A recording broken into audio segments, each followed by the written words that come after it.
ಬರೆದಿಟ್ಕೊಳ್ಳಿ, ದರ್ಶನಣ್ಣ ಇನ್ನು 3 ತಿಂಗಳಲ್ಲಿ ಹೊರಗಡೆ ಬರ್ತಾರೆ.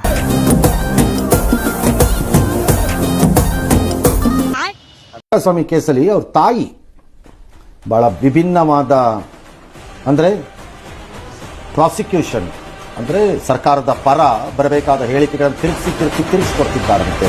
ಒಂದೊಂದು ಸರಿ ಒಂದೊಂದು ಹೇಳೋದು, ಪೊಲೀಸ್ನವ್ರ ಹತ್ರ ಒಂದು ಹೇಳೋದು, ಕೋರ್ಟಲ್ಲಿ ಬಂದು ಒಂದು ಹೇಳೋದು, ಹೀಗೆ ಮಾಡ್ತಿದ್ದಾರಂತೆ.